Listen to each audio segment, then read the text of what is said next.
여러분, 저희 유튜브를 시청해 주신 여러분께 오늘 2021년 1월 8일인데 국회에서 중대재해법, 정확한 법 이름은 중대재해처벌 등에 관한 법률안이 가결되었다는데, 그 내용에 대해서 정확한 법 내용을 말씀드리고 저희 논평을 좀 말씀드리고자 합니다.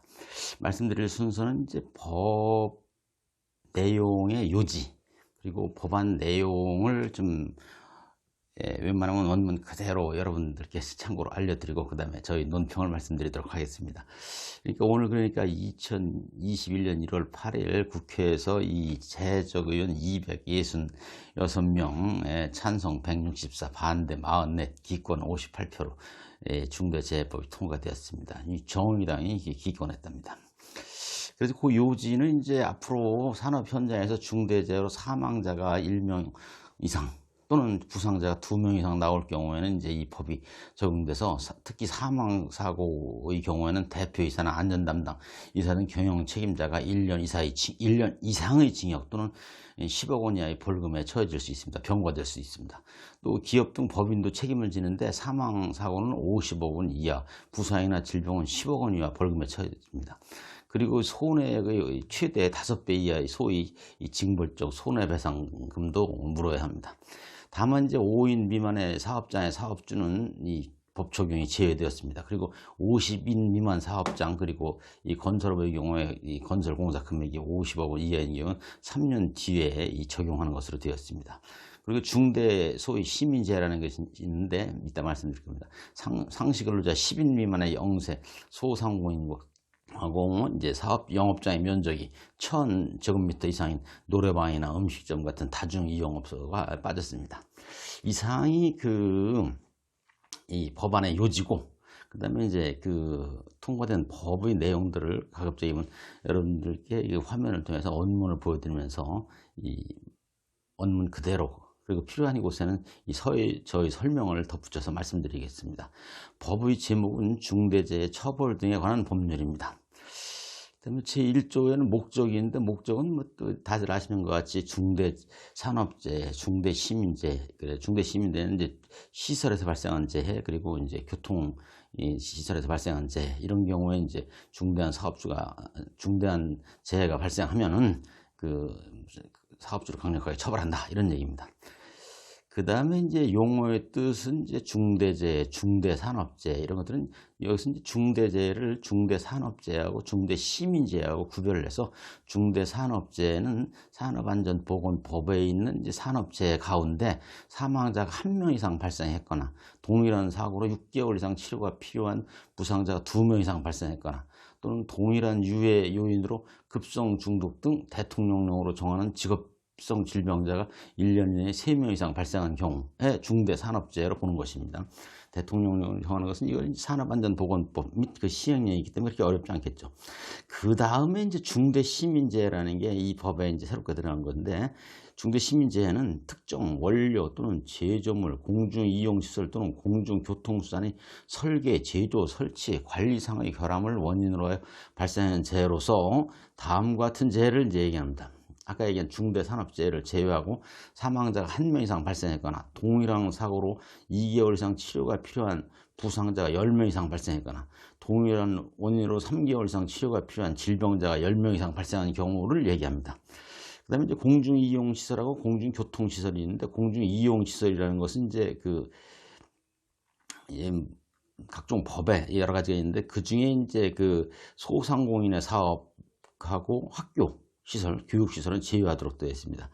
그래서 이제 실내 공기질 관리법에 의한 거, 다중 이용업소 등등, 그 다음에 시설 및 안전 및 유지 관리에 관한 특별법에 의한 시설, 그 다음에 다중 이용업소에 관한 거, 그 다음에 그런 거에 준하는 시설로서 재해 발생 시에 신체 생명상의 피해가 발생할 우려가 높은 장소, 이렇게 규정하고 있습니다. 그 다음에 이제 공중교통수단이라는 것은 이제 전철이라든지 철도라든지, 그 다음에 승합 자동차라든지 선박 여객선입니다. 그 다음에 항공기, 이런 거를 얘기합니다. 이제 이 제조물 같은 경우는 이건 쉽게 얘기하면 이제 가습기, 살균제 사건 있잖아요. 이런 것들 때문에 하는 건데, 이제 제조되거나 가공된 동산을 말합니다. 그리고 이제 다른 동산이나 부동산의 일부를 구성하는 경우까지 포함하도록 되어 있습니다. 그 그다음에 이제 그래서 이제 요거는 이제 중대산업재해는 이제 종사자, 우리가 보통 얘기하는 근로자, 그다음에 이제 이용자 이렇게 나눠져 있는데, 종사자라는 것은 이제 근로기준법상의 근로자, 그다음에 이제 이 노무를 제공하는다, 뭐 이런 것들을 얘기합니다. 사업주는 자신의 사업을 영위하는 자 또는 타인의 노무를 제공받아 사업을 하는 자, 뒤에 건 소위 특수고용직 근로자들로부터 이 노무를 제공받는 경우를 상정해서 하는 것입니다. 그다음에 이제 경영 책임자 등을 처벌하도록 되어 있는데, 경영 책임자 등이라는 게 뭐냐? 사업을 대표하고 사업을 총괄하는 권한과 책임이 있는 사람, 또는 이에 준해서 안전보건에 관한 업무를 담당하는 사람, 그 다음에 중앙행정기관의 장, 지자체의 장, 지방공기업의 장, 공공기관의 장을 얘기하도록 하고 있습니다. 그 다음에 제2장이 중대산업재해라는 걸 규정하고 있는데, 이 적용 범위에 있어서는 우선 상시근로자가 5명 미만인 사업이나 사업장에는 적용하지 않는 것으로 되어 있습니다. 그 다음에 이제 사업주와 경영 책임자 등의 안전보건 확보 의무를 규정해놨는데, 이것은 일반적으로 산업안전보건법에서 얘기하는 거를 주로 얘기하는데, 분설을 해서 풀어놓기를 재예방에 필요한 안전보건관리체제 구축 및 그 이행 조치, 재해 발생 시 재발 방지 대책에 관한 거, 그 다음에 이 행정관청에서 법령에 따라서 이런 거 하라 할 때 그런 거 이행에 관한 조치, 그 다음에 안전보건 관계 법령에 따른 의무 이행에 필요한 관리사항의 조치, 이렇게 되어 있습니다. 특별한 사항은 아닙니다. 그 다음에 그런 거에 대한 구체적인 사항은 대통령령으로 정한다, 이렇게 놨습니다.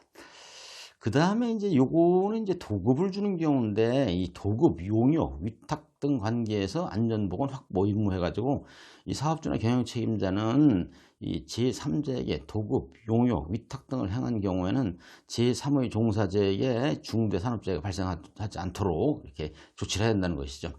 다만 이제 이 법인이나 사업주, 기관이 실질적으로 지배 운영 관련 책임 있는 경우에 한정한다, 이렇게 되어 있습니다. 이건 뭐 당연한 얘기를 법에 적어 놓은 것입니다. 법이라는 것이 이제 무결성을 갖춰야 되니까요. 결함이 없어야 되니까요. 그 다음에 이제 일반적으로 많이 되는 이제 이 경영 책임자 등의 처벌에 관한 얘기입니다. 해야 될 조치를 하지 않아 가지고 이 중대산업재해에 이르게 된 사업주, 경영 책임자 등은 1년 이상의 징역 또는 10억 원 이하의 벌금에 처한다. 이 경우 징역과 벌금을 병고할 수 있다. 이게 이제 소위 산업계에서 제일 반대하는 것이죠. 그 다음에 이제 이 사람이 죽진 않은 경우, 아까 이제 가나 다가 있었는데 나나 다에 해당되는, 사망하지 않은 경우에는 7년 이하의 징역 또는 1억 원 이하의 벌금에 처한다. 이건 참고로 말씀드리면, 산업안전보건법상의 사업주가 안전조치 또는 보건조치를 하지 않아서 근로자 또는 노무를 제공하는 자가 사망에 이르렀을 경우에 7년 이하의 징역 또는 1억 원 이하의 벌금에 처하도록 산업안전보건법 175조인가에 규정되어 있습니다. 그 다음에 이제 이 첫 번째, 두 번째 이렇게 죄로 형을 선고받은 다음에 그 5년 이내에 다시 그러한 죄를 저지른 경우에는 그 정한 형기의 2분의 1까지 가중한다고 되어 있습니다. 그 다음에 이제 이 양벌 규정이라 해서 법인이나 기관은 이제 공공기관, 뭐 행정관청 이런 게 있잖아요. 법인이나 기관의 경영 책임자들이 잘못했을 경우 그 행위자를 처벌하는 외에 그 법인 기관에 이제 이게 사망했을 경우에는 50억 원 이하의 벌금, 그 다음에 사망하지 않은 경우는 10억 원 이하의 벌금형을 과하도록 되어 있습니다. 다만 이제 물론 상당한 주의와 감독을 기울여 하지 않은 경우가 밝혀지면 그렇지 않은 것이죠. 그 다음에 이제 중대산업재해, 아까 얘기한 이제 사망 및 사망 외의 경우를 다 포함한 것입니다. 그럴 경우에 이제 발생했을 경우에는 법인 또는 기관의 경영 책임자 등은 대통령으로 정하는 바에 따라서 안전보건 교육을 이수해야 한다. 이건 이제 산업안전보건법의 수강명령제도를 본따지는 것입니다. 누누이 말씀드린 바와 같이 이 법은 중대시민재해라는 개념을 새롭게 도입한 것 외에는 산업안전보건법의 여러 가지들을 이제 본따서 좀 해놓은 것입니다. 그 다음에 이제 이 안전보건 교육 이수하는 명령을 정당한 이유 없이 거부하는 경우 5천만 원 이하의 과태료 부과하고, 요거는 또 이제 고용노동부 장관이 부과 징수하는 것들이 되겠습니다. 이 사항이 이제 중대산업재해에 관한 것이고, 그 다음에 이제 중대시민재해에 대해서는 이렇게 얘기하고 있습니다. 중대시민재해는 이 벌금이라든지 또는 기타 다른 여러 가지 사항들은 앞서 말씀드린 중대산업재해와 유사합니다. 다만 그 적용되는 대상이 중대시민재해라 해서 이제 공중시설 및 공중교통에 해당되는 것입니다. 이제 그다음에 이제 그 제조물의 그 생산, 제조, 판매, 유통하는 사람들을 얘기하는 것이고, 그 내용을 읽어보면 이렇게 되어 있습니다. 이제 사업주 또는 경영 책임자 등은 사업주나 법인 또는 기관이 실질적으로 지배, 운영, 관리하는 사업 또는 사업장에서 생산, 제조, 판매, 유통 중인 원료나 제조물의 설계, 제조, 관리상의 결함으로 인한 그 이용자 또는 그 밖의 사람의 생명, 신체의 안전에 위하여 이러저러한 조치를 해야 된다 이렇게 되어 있습니다. 그런 조치 내용들은 이제 아까 말씀드린 것과 동일하거나 유사합니다. 그 다음에 이제 공중교통수단의 경우도 공중이용시설 그리고 공중교통수단의 경우에도 유사한 내용으로 되어 있습니다. 그 다음에 이제 이 공중이용시설이나 공중교통수단의 경우에 이제 그 도급, 용역, 위탁 이런 경우에도 유사하게 되어 있습니다.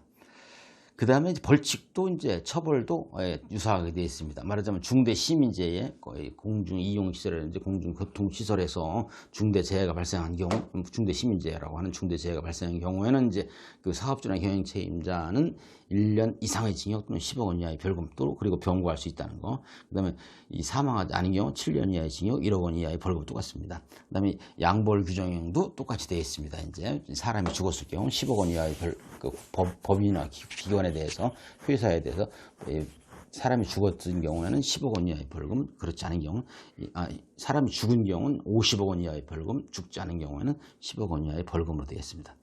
그 다음에 보칙이라 해서 뭐 크게 중요한 건 아닌데, 여기 이제 이 법에 의한 범죄의 형이 확정되면 그 범죄 사실을 관계 행정기관에 법무부장관에 통보한다는 규정이 있고, 그 다음에 이제 중대산업재해는 이 고용노동부 장관이 사업자의 명칭, 뭐 기타 사실을 공표할 수 있다고 되어 있습니다. 이것도 산업안전보건법상의 산업재해 발생 사실의 공표와 똑같은 내용입니다. 그 다음에 이제 요거 다른 거랑 좀 틀리게 이제 심리 절차의 특례라 해가지고, 이건 법 내용 그대로 읽어보면 이 법 위반 여부에 관한 형사재판에서 법원은 직권으로 형사소송법 제294조의 2에 따라 이건 중요한 내용이 아닙니다. 그 다음부터 중요합니다. 피해자 또는 그 법정 대리인, 피해자가 사망하거나 진술할 수 없는 경우에는 그 배우자, 직계, 친족, 형제, 자매를 포함한다. 말하자면 이 피해자 또는 그 법정 대리인을 이제 법원의 형사법원에 이 증인으로 불러서 신문할 수 있다는 것이죠. 그 다음에는 이제 이 전문가를 참여할 수 있게 되어 있는데, 이 법 위반 여부에 관한 형사재판에서 법원은 검사, 피고인 또는 변호인의 신청이 있는 경우 특별한 사정이 없는 한 해당 분야의 전문가를 전문심리위원으로 지정하여 소송 절차에 참여하게 하여야 한다, 이런 규정입니다. 그 다음에 손해배상 책임입니다. 손해배상 책임이 소위 이제 얘기되던 이제 소위 징벌적 손해배상이라는 것입니다. 사업주 또는 경영 책임자 등이 고의 또는 중과실로 이 법에 정해져 있는 중대재해를 발생하게 한 경우에는 손해를 입은 사람에 대해서 사업주나 법인이나 기관이 그 손해액의 5배를 넘지 않는 범위 내에서 배상 책임을 진다. 다만 이 상당한 주의와 감독을 기울여한 경우에 그러지 않아야 다 이렇게 되어 있습니다. 배상액을 정할 땐 일반적으로 이 손해배상 정할 때 고려해야 되는 사항들이 죽이는데 그 7가지를 쭉 정해놓고 있습니다. 그 다음에는 이제 이 정부의 사업주 등에 대한 이 보고, 지원, 그리고 국회의 보고라는 게 있는데, 이 내용들은 별로 중요한 게 아닙니다. 그 내용은 이제 말하자면 중대재해를 예방하기 위해서 이러저러한 사항들을 이 정부에서 지원 사업을 해야 한다는 것이고, 그 다음에는 이제 이 중대재해 예방을 위한 조치 이행 등 여러 가지 사항들을 반기별로 국회 소관 상임위원회에 보고해야 한다.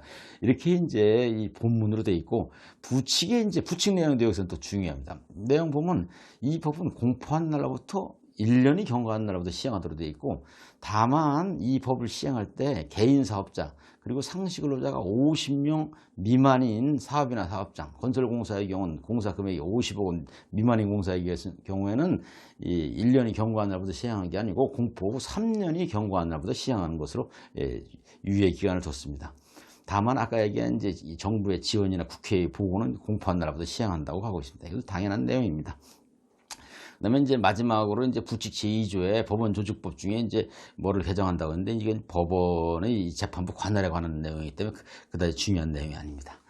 이상이 이제 이 법안의 주요 내용인데 여러분들 생각했던 것보다 방대하거나 복잡한 내용들은 아니고 심플하고 기본적으로 이제 소위 이 사람이 사망하는 등 중대한 재해가 발생했을 때 사람이 사망하면 1년 이상의 징역 또는 10억 원 이하의 벌금, 법인에 대해서는 이 50억 원 이하의 이 벌금을 물린다는 거, 그리고 징벌적 손해배상 손해액의 5배 범위 내에 산다는 거, 사람이 죽지 않았을 때는 7년 이하의 징역 1억 원 이하의 벌금에 처한다는 거, 그리고 이제 법인에 대해서도 이제 아까 말씀드린 대로 이제 10억 원 이하의 벌금을 병고한다는 거, 그리고 이제 중대재해가 일어났을 때 이 사업주나 경영 책임자들이 안전보건 교육을 수강할 이 의무가 있다는 거, 이런 내용들을 이제 주로 규정한 것이기 때문에 복잡한 내용들은 하나도 없는 것입니다.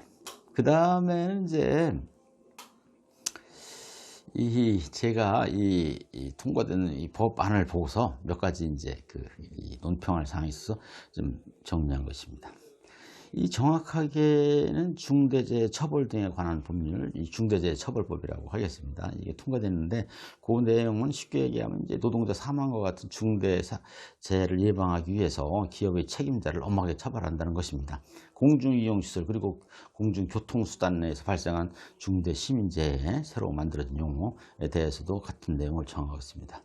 말하자면 이제 노동자가 산재로 사망하면 이 사업주 또는 경영 책임자를 1년 이상의 징역 또는 10억 원 이하의 벌금에 처하거나 이 두 가지를 병고한다는 것이죠. 사망에 이르지 않은 경우는 7년 이하의 징역, 1억 원 이하의 벌금에 처하고, 제조물로 인한 사고, 수영장 등 놀이시설이나 다중이용업소, 버스, 전철, 철도, 여객선, 항공기와 같은 교통수단에서도 발생한 중대재해도 동일하게 처벌하는 내용으로 되어 있습니다.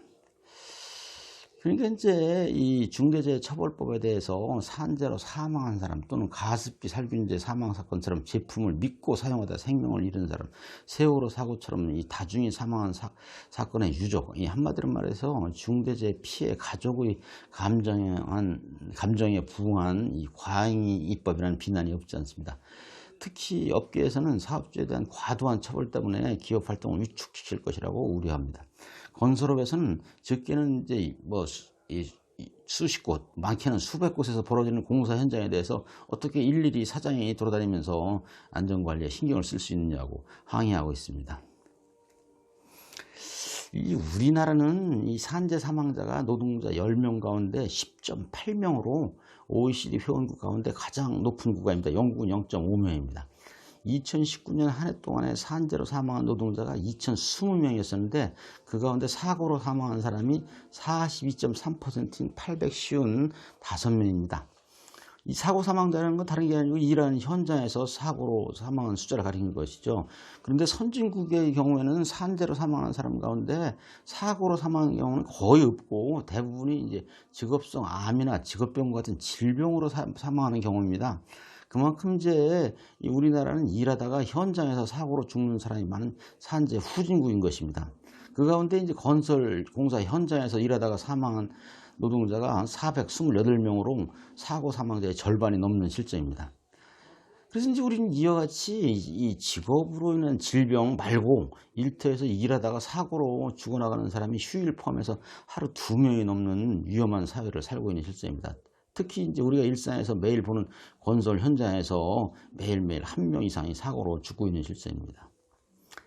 그런데 이제 업계의 문제제기 때문인지 아니면 이제 그 준비 기간이 필요하기 때문인지 이제 중대재해처벌법은 시행 시기를 공포 1년 후로 하고 있습니다. 게다가 이제 개인 사업자나 근로자가 50명 미만인 경우, 그리고 공사 금액이 50억 원 이하인 건설 현장 같은 경우에는 이제 멀찍이 3년 후로 적용 시기를 미뤄놨습니다. 그리고 5인 미만 업소에 대해서는 아예 법을 적용하지 않는 것으로 정해버렸습니다. 근데 하지만 이제 법 적용 시기를 3년 후로 미루는 50인 미만 사업장에서 죽는 사람들이 전체 사고 사망자의 80% 가까운 660명이나 됩니다. 그 가운데 5명 미만인 사업장에서 죽는 사람이 301명이나 됩니다. 영세 소규모 사업장은 사실 상대적으로 안전관리에 신경 쓰기 어렵고 그래서 소홀하기 십상이죠. 그래서 당연한 현상입니다. 이렇기 때문에 이 중대재해처벌법 바쁜 이 난감한 현실에 대한 처방을 제시하고자 하는 노력이라고 볼 수 있겠죠.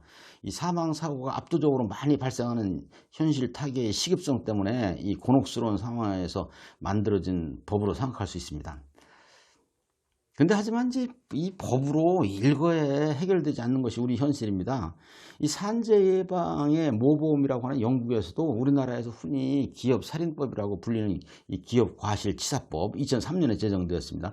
기업 과실치사법의 제정으로 산재가 획기적으로 줄었다는 평가가 있는 게 아니고 오히려 1974년에 제정된 우리나라 산업안전보건법에 해당되는 이 HSWA 산업안전보건법 제정 이후에 이제 업계에서 꾸준한 노력의 결과 이 추세적으로 이게 낮은 결과에 도달했다는 것이 현지 학계와 실무가들 사이에 이 공통된 이 평가입니다. 그래서 사실은 이제 이 중대산업재해가 가장 많이 발생하는 사업장에 대해서 이 시행 시기를 미루거나 적용을 배제한 이 중대재해법은 이 많은 사회적 비용을 초래하면서도 이도한 효과를 발휘할 것으로 기대하기가 참 어렵습니다. 현재처럼 이 빈발하는 산업재해는 이 안전기술이 부족해서도 아니고 이 법이 없어서도 아닌 것입니다. 이 경제 규모를 10위권을 넘보는 문명국가에서 이 중대재해의 획기적 감축을 위해서 이 소위 신정국가에서는 있을 법한 적대 입법으로 해결될 수 있는 것이 아닙니다. 엄청난 사회적 비용을 발생시키면서도 이 효과는 미흡할 것이 뻔한 새로운 법을 만드는 것이 능사가 아닙니다. 현행 법의 이 철저한 집행과 필요한 보완이 우선 할 일이라고 봅니다. 이 국회에서 통과된 법은 노동계와 이 경영계 모두가 반대하는 내용입니다. 노동계는 누더기법이라고 하고 그 재계에서는 기업 주기법이라고 강하게 반발하고 있습니다. 이 졸속 입법으로 굉장히 내용이 부실한 이 법에 조속한 이 재검토가 필요하다는 생각입니다. 그리고 이제 보면 이게 소위 이 여당에서 이걸 주도해서 만들었다는데 여당에서도 이제 궁색하게 하는 얘기가 이 경영적 책임자 처벌을 명문화한 게 굉장히 의미 있는 일이다. 그리고 또 이제 그 어려운 법안을 이렇게 뭐 여야 합의로 마련했다는데 일단 의미를 두고 싶다고 하면서 이제 이 말하자면 앞으로 이제 보완 개선해 나가길 바란다 이런 언급이 있을 정도로 이 법이 뭔가 찜찜하기 때문에 이 같은 이 반발을 인식해서 법 개정의 가능성을 열어둔 것입니다. 아마 이 중대재해 처벌 등에 관한 법률은 이 1년 유예 기간을 뒀는데 이 본격 시행 이전에 이 개정이 거론될 것이고 또 그래야 한다고 봅니다. 아무튼 여러분 두고 보시죠.